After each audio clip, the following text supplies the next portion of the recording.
Teman-teman sekalian yang saya hormati, beberapa hari ke belakang Google telah meluncurkan update ya, yang mana update ini disebut dengan Google's Helpful Content Update. Ya, ini merupakan update terbaru yang Google luncurkan terkait dengan kualitas konten ya. Ini menjadi salah satu sinyal untuk peringkat halaman ya, yang mana ini bisa dijadikan oleh Google sebagai sinyal untuk menentukan peringkat sebuah halaman yang berfokus pada pembaca atau pengunjung yang ada di blognya ya. Ini juga merupakan topik yang sedang hangat diperbincangkan di SEO kelas internasional ya, karena ini adalah bersumber dari Google Search Central ya. Ini adalah blognya, blog dari Google Search Central. Jadi di sini kita akan coba ya, walaupun kita pemula, kita akan mencoba mengkaji apa fokus atau inti dari update ini yang akan diberlakukan oleh Google beberapa hari mungkin atau minggu ke depan. Dan ini akan kita ulas ya secara mendetail berkaitan dengan isi yang ada di halaman ini. Baik teman-teman, sehingga nanti teman-teman atau kita semua akan mengetahui apakah ini adalah kabar baik atau mungkin sebaliknya untuk kita sebagai blogger pemula. Oke, kita langsung saja untuk mengetahui apa yang dimaksud dalam konten ini, karena konten ini berbahasa Inggris. Jadi saat kita mengubahnya ke bahasa Indonesia, ini tetap dalam bahasa Inggris. Kita akan coba terjemahkan. Oke, teman-teman, di sini bisa kita lihat ya, Google Penelusuran selalu bekerja untuk menghubungkan orang-orang dengan informasi yang bermanfaat dengan lebih baik.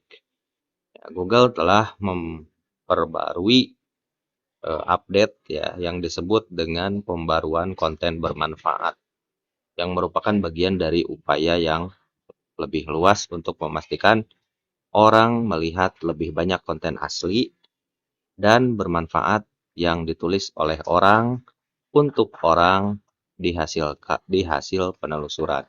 Oke, jadi ini merupakan update dari Google yang mengutamakan konten bermanfaat untuk orang ya di internet yang dibuat oleh orang atau manusia untuk manusia dan eh, bisa dilihat di hasil penelusuran. Oke,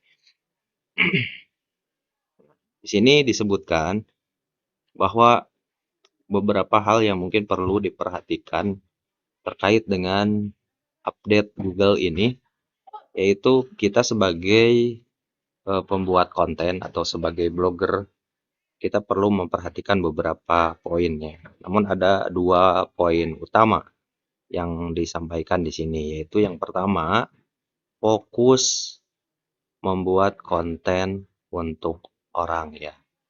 Kita akan lihat terjemahnya. Nah, di sini disebutkan fokus pada konten yang mengutamakan orang. Nah, kita baca, pembaruan konten yang bermanfaat bertujuan untuk memberikan penghargaan yang lebih baik kepada konten yang pengunjung merasa memiliki pengalaman yang memuaskan. Sementara konten yang tidak memenuhi harapan pengunjung tidak akan berkinerja baik. Jadi ini sepenuhnya berkaitan dengan konten ya, konten yang dibuat untuk pembaca, konten yang dibuat untuk tujuan memberikan informasi berdasarkan bahasa yang natural dan orisinal. Nah, bagaimana Anda memastikan bahwa Anda membuat konten yang akan berhasil dengan pembaruan baru kami? Di sini Google menyebutkan bahwa dengan mengikuti saran dan panduan lama kami untuk membuat konten untuk orang, bukan untuk mesin telusur. Pembuat konten yang mengutamakan orang pertama-tama berfokus pada pembuatan konten yang memuaskan. sambil juga memanfaatkan praktik terbaik SEO untuk memberikan nilai tambah bagi para pencari. Nah, jika menjawab ya untuk pertanyaan di bawah ini, berarti tandanya Google memberitahukan kepada kita apabila kita menjawab ya untuk pertanyaan-pertanyaan yang diajukan di bawah ini mungkin kita sedang dalam alur atau dalam pembuatan konten yang ada pada jalur yang benar atau membuat konten dengan cara yang benar. Lalu apa saja pertanyaannya, teman-teman? Kita akan lihat. Pertanyaan yang pertama, apakah Anda memiliki audiens yang sudah ada atau audiens yang dituju untuk bisnis atau situs Anda yang akan menganggap konten bermanfaat jika mereka datang langsung kepada Anda? Jadi di sini berkaitan dengan manfaat ya, manfaat yang bisa dirasakan oleh pengunjung. Ini berlaku juga untuk kita sebagai blogger yang memang membuat konten dalam bentuk tutorial ataupun dalam bentuk lainnya. Karena di sini yang disasar adalah manfaat yang perlu didapatkan oleh pengunjung ya. Nah, lalu yang kedua, apakah konten Anda dengan jelas menunjukkan keahlian langsung dan kedalaman pengetahuan? Misalnya, keahlian yang berasal dari penggunaan produk atau layanan atau mengunjungi suatu tempat. Ini berkaitan dengan pembahasan yang telah dibahas pada video sebelumnya berkaitan dengan otoritas, di mana otoritas ini perlu juga kita utamakan karena itu merupakan keahlian yang kita miliki dalam suatu hal. Oke, kemudian pertanyaan yang berikutnya, apakah situs Anda memiliki tujuan atau fokus utama? Fokus utama. Nah, ini berkaitan mungkin dengan niche ya atau ceruk dari topik yang kita bahas. Apakah situs kita fokus pada topik utama atau tidak? Jika iya, berarti kita sudah ada di dalam jalur yang benar. Jadi di sini topik utama juga menjadi salah satu faktor untuk mendapatkan hasil pencarian yang baik ya. Setelah membaca konten Anda, apakah seseorang akan merasa telah cukup belajar tentang suatu topik untuk membantu mencapai tujuan mereka? Nah, jika ya, artinya situs kita sudah benar dibuat dengan benar ya. Halaman yang kita buat atau postingan yang kita buat sudah ada dalam cara yang benar berdasarkan saran dari Google. Kemudian, apakah seseorang yang membaca konten Anda akan merasa seperti mereka memiliki pengalaman yang memuaskan? Nah, jika memang ya, artinya konten kita juga sudah dibuat dengan cara yang benar. Dan selanjutnya, apakah Anda mengingat panduan kami untuk pembaruan inti atau core web vital dan untuk ulasan produk? Ini berlaku untuk situs yang mengulas produk. Jika ya, artinya kita sudah ada di dalam jalur yang benar. Oke, teman-teman, kita akan lanjutkan tadi. Hal yang pertama yang harus diperhatikan yaitu memfokuskan konten yang dibuat untuk orang ya. Kemudian kita akan lihat yang kedua.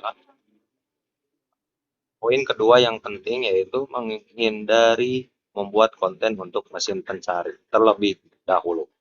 Jadi kita di sini apabila mungkin kita masih baru, kita harus menghindari membuat konten dengan memfokuskan konten pada mesin pencari ya. Jadi kita perlu di sini menghindari konten yang memang dibuat untuk mesin pencari. Seperti apa konten yang dibuat untuk mesin pencari? Ya, teman-teman mungkin sudah tahu ya apa yang saya maksud. Kemudian kita akan terjemahkan kembali ya di poin yang selanjutnya.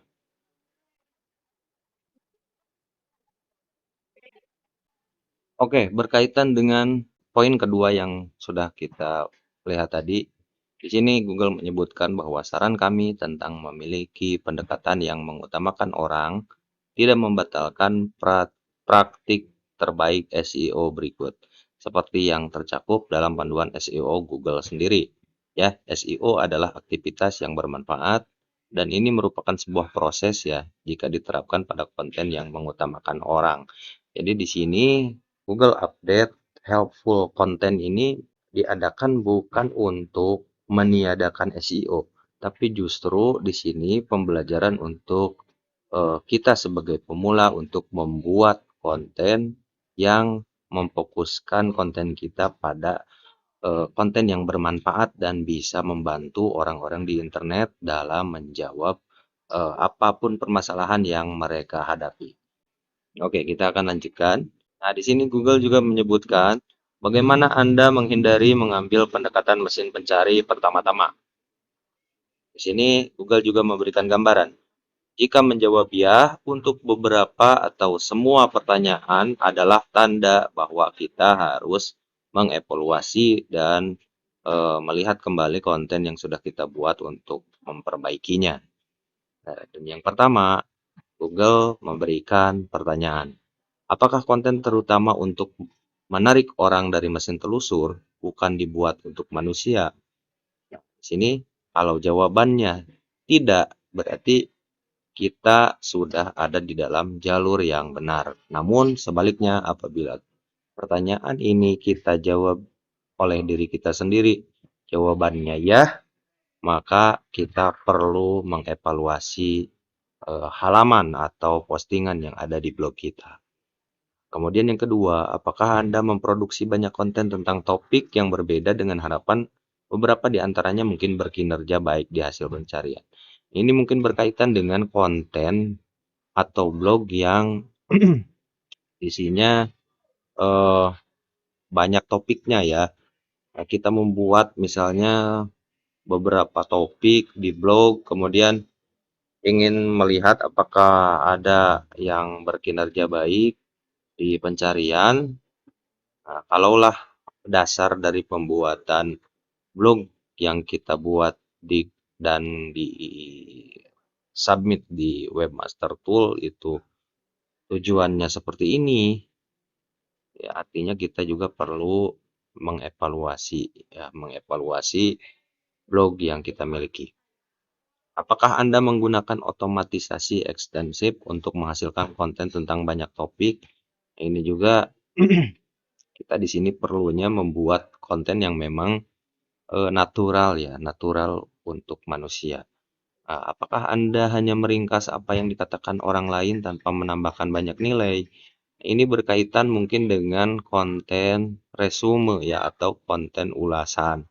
Di mana apabila kita menyampaikan konten yang mengulas suatu hal, apabila itu adalah murni dari konten orang lain yang sudah dibahas sebelumnya di internet, dan kita mungkin sedikit mempermudahnya atau menyederhanakannya, mungkin bisa saja ini termasuk ke dalam kategori kita perlu mengevaluasi konten tersebut. Jadi di sini Google mengharapkannya webmaster ataupun pembuat konten bisa membuat konten yang pemikirannya sendiri ya, memang cukup agak sulit. Namun ada poin yang perlu kita perhatikan juga ya, menambahkan banyak nilai. Bisa saja kita meringkas, namun di dalamnya kita membuat atau menambahkan sisi lain ya dari perspektif atau hal yang kita pahami untuk memperkaya konten yang ada di dalamnya. Oke, selanjutnya apakah Anda menulis tentang hal-hal hanya karena tampaknya sedang tren? Ini juga mungkin akan membawa dampak ya. Di mana apabila kita membuat konten yang memang didasarkan untuk mengejar tren, bisa dikategorikan mungkin kita perlu mengevaluasi konten tersebut ya. Nah, kemudian apakah konten Anda membuat pembaca merasa perlu menelusuri lagi untuk mendapatkan informasi yang lebih baik dari sumber lain? Nah, ini memang ini tidak dapat kita lihat ya, namun di sini hanya Google saja yang bisa mengetahuinya karena ini berkaitan mungkin dengan penelusuran pengunjung yang nantinya akan masuk ke suatu halaman, dan apabila pengunjung keluar dari halaman pertama dan menuju ke halaman lain yang ada di pencarian, itu mungkin bisa menjadi sinyal bahwa konten kita memang perlu mendapatkan perhatian atau kita perlu mengevaluasi konten tersebut. Dan yang selanjutnya, apakah Anda menulis ke jumlah kata tertentu? Karena Anda pernah mendengar atau membaca bahwa Google memiliki jumlah kata yang disukai. Nah, ini berkaitan dengan tutorial-tutorial yang memang mungkin pernah saya sendiri dan mungkin pernah teman-teman yang lain bahas ya, berkaitan dengan jumlah teks yang cukup. Nah, di sini akan saya verifikasi ya, atau akan saya konfirmasi bahwa teks yang dimaksud, teks yang cukup yang pernah saya katakan, eh, teks yang memang cukup untuk misalnya mendaftar ke Google AdSense ya. Nah, ini yang dimaksud oleh Google itu bukan mengacu pada jumlah kata, tetapi pada ketuntasan dari topik yang kita bahas. Kalau topik yang kita bahas sudah tuntas, walaupun itu dalam beberapa ratus, mungkin beberapa ratus kata, itu tidak masalah apabila memang kontennya bisa menjawab pertanyaan dari pengguna internet.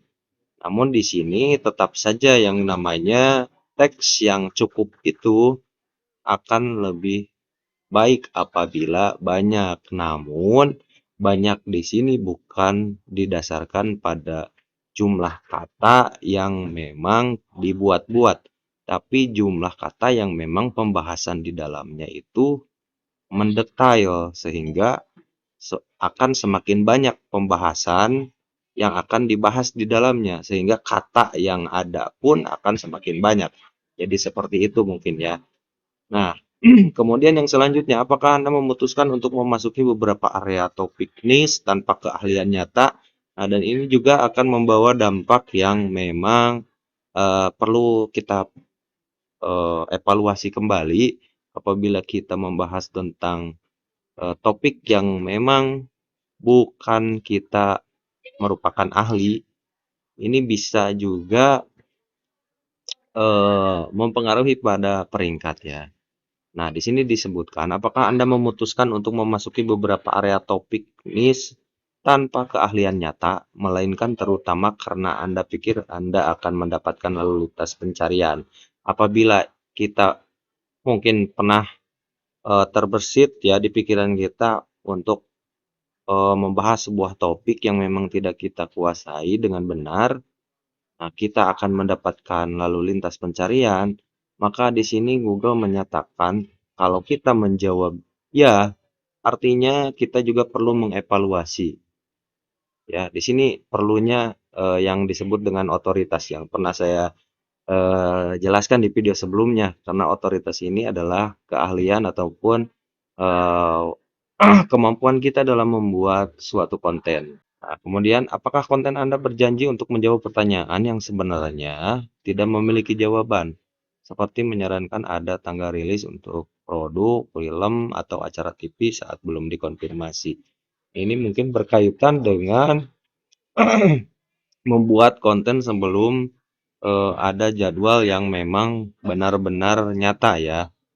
Nah, dan di sini kita juga perlu eh, mengevaluasi apabila kita membuat konten yang semacam ini. Dan selanjutnya, di bagian terakhir kita akan ketahui kesimpulannya ya. Kita akan lihat cara kerja pembaruan. Jadi ini berbicara tentang cara kerja pembaruannya. Nah, pembaruan akan mulai diluncurkan minggu depan katanya ya. Ini Google sendiri yang menyampaikannya, yang mengkonfirmasinya. Nah, namun ada beberapa poin penting di sini yang saya pikir ini cukup penting, yaitu yang pertama, di sini Google menyebutkan kalau konten itu bukan konten yang membantu ya, atau tidak bisa membantu pengguna internet dalam memecahkan permasalahan atau mendapatkan solusi, ataupun itu memang tidak berkinerja baik, itu bisa menjadi salah satu penyebab mungkin nantinya page view dari halaman atau tayangan dari halaman website atau blog kita akan sedikit ya. Nah, sebaiknya katanya karena alasan ini menghapus konten yang tidak membantu dapat membantu peringkat konten Anda yang lain. Jadi di sini Google menegaskan kalau kita menghapus konten yang tidak membantu orang lain dalam menyelesaikan permasalahan atau memberikan solusi untuk eh, masalah yang dihadapi mereka. Nah, ini sebaiknya dengan menghapus konten tersebut, katanya peringkat konten kita yang ada di blog itu bisa terbantu naik ya peringkatnya. Kemudian ya di sini juga dijelaskan ya, sebaiknya kita menghapus konten yang memang tidak membantu atau tidak berkinerja baik di halaman web. Nah, ini katanya bukan tindakan manual terkait tindakan spam. Justru sebaliknya ya, yaitu hanya sinyal baru. Seperti yang telah disebutkan di awal bahwa Google Helpful Content Update ini adalah sinyal peringkat yang baru untuk konten yang membantu pengguna di internet. Nah, lalu kesimpulannya, apakah ini merupakan kabar baik untuk blogger pemula? Ya, tentunya kita bisa menyimpulkannya sendiri. Ketika kita membuat konten untuk ditujukan kepada pembaca atau pengguna dengan cara yang baik, dengan natural dan tepat sasaran, kita pun akan mendapatkan peringkat dari pencarian. Itu menurut Google. Mungkin kedepannya kita akan mendapatkan peringkat yang lebih baik di hasil penelusuran Google jika kita membuat konten yang membantu dan konten yang bermanfaat untuk manusia dan pengguna internet yang memang mereka adalah orang yang nyata. Terima kasih, itu saja yang bisa saya sampaikan. Semoga bermanfaat teman-teman sekalian. Kita ketemu lagi di video yang lain. Sampai jumpa. Wassalamualaikum warahmatullahi wabarakatuh.